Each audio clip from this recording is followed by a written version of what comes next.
Hello, all you friends out there in YouTube land.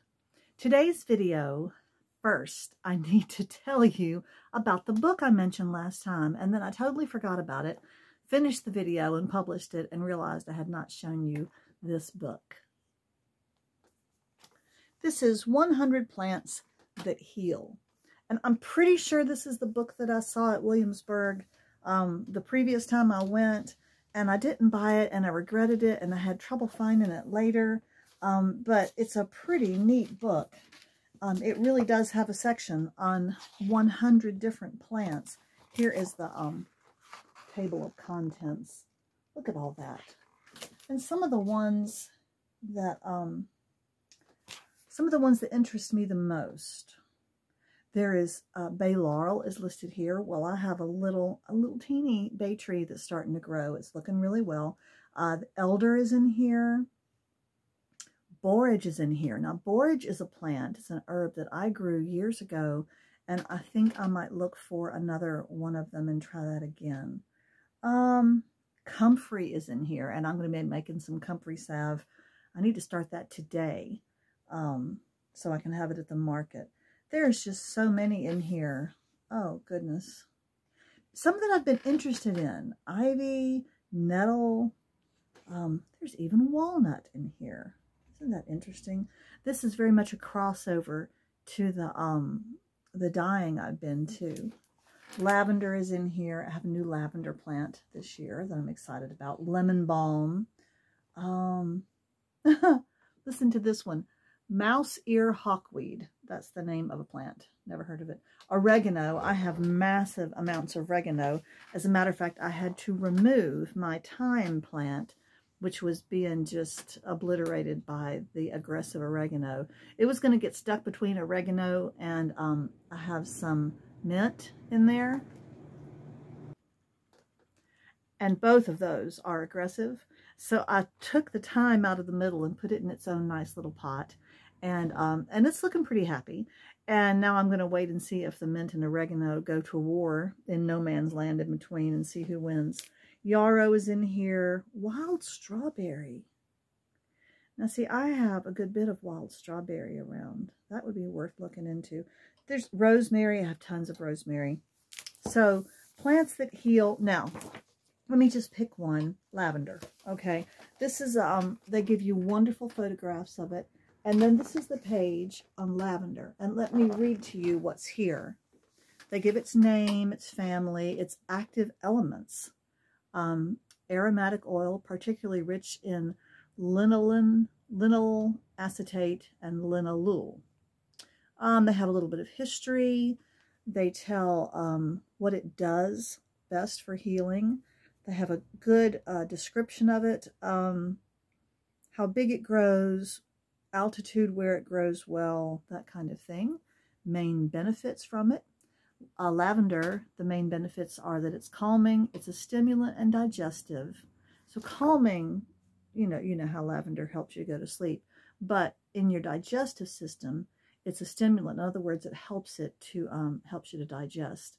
It's antiseptic, anti-rheumatic, and anti-itch. They have a description. They have some other uses. Other species, there's lots of species of lavender, and a section here on method of use. If you want to use it internally, if you want to use it externally, how to make an infusion, a tincture, or an oil. Just fascinating. I may use this book more just for interesting reading, but there will probably be times where it will be very valuable to me. And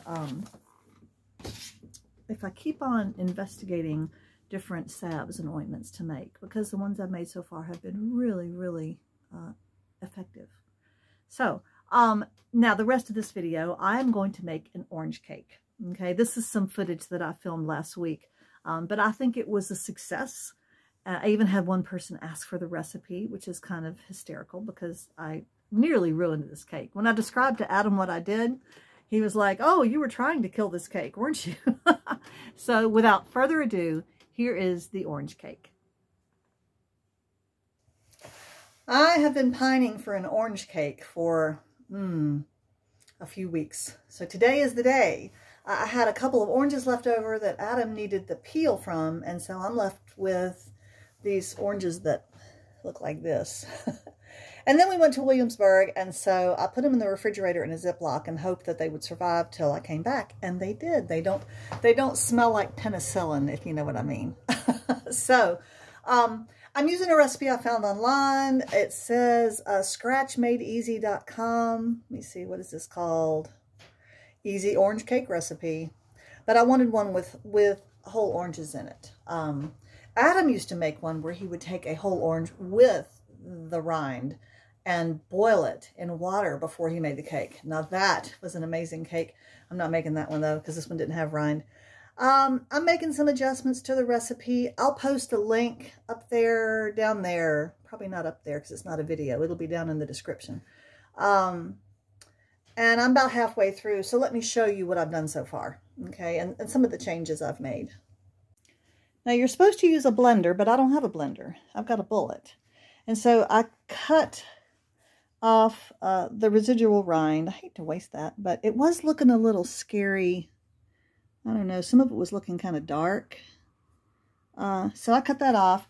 I quartered it so I could see if there were any seeds. I did not notice seeds. So I put one of the oranges, a large egg, and a half a cup of avocado oil in here and just blenderized it.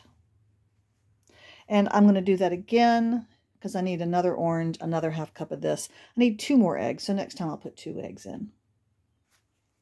In the dry ingredients thus far, I have 2 cups of all-purpose flour. I'm only using a cup of sugar. I don't want it to be that sweet. And about half of that was sugar in the raw, which she recommends.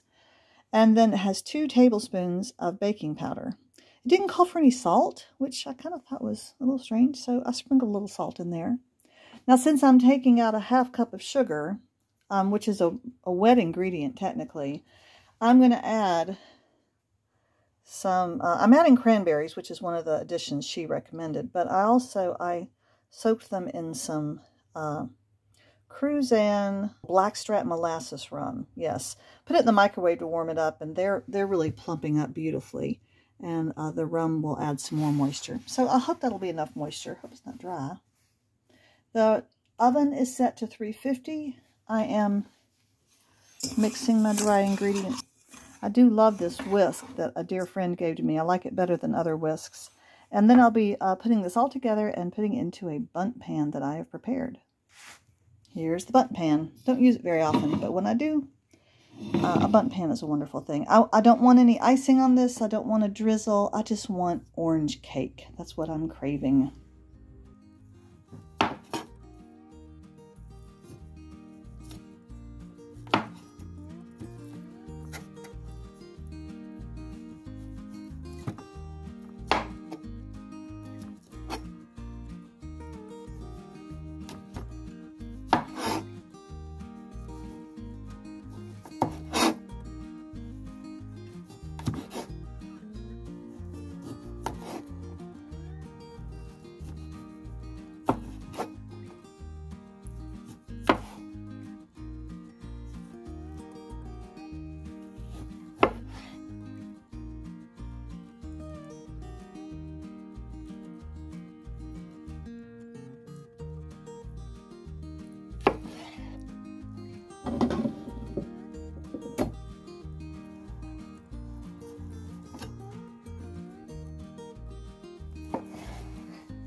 I don't mind if it has some chunks of orange in there, even orange rind, because I think that'll give it better flavor.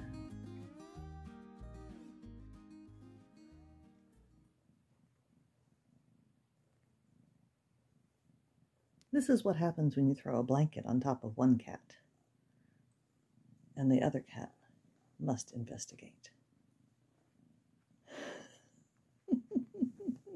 Ooh, don't fall off. There he goes.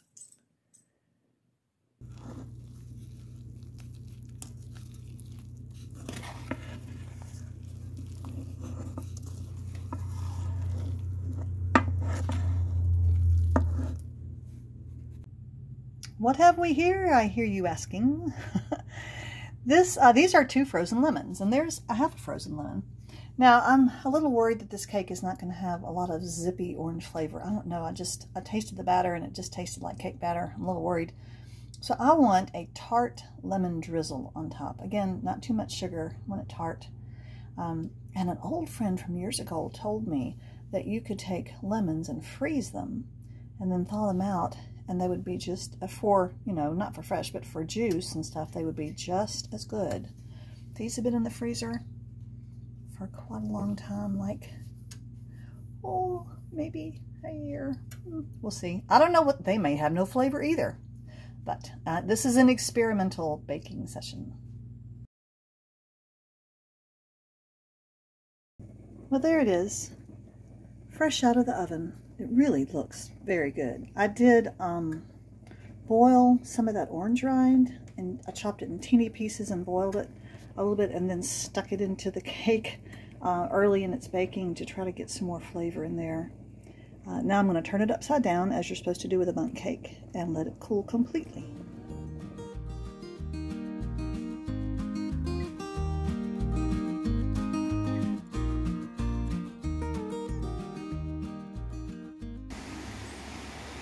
I'm on a back porch this morning. It's a little cool, but so lovely. Overcast and breezy. This is breakfast this morning. Wheat toast and butter. These are the strawberries from our local produce market out here in the county. Look at the size of that strawberry. And they are wonderful. I had some yesterday. This is the last piece of the orange cake that I made. I sent half of it to school with Adam, and the teachers enjoyed it very much, and it turned out okay. Even Adam said it tasted very orangey. I apologize for the noise. That's the farm next door. They're doing something farmy. And the wind is blowing, so the wind chimes are ringing. I've got my coffee. And the dogs are outside sniffing the air. And I'm going to sit out here and do the same.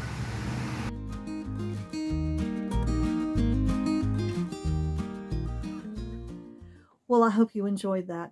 Thanks so much for joining me today, and I'll see you next time on another video.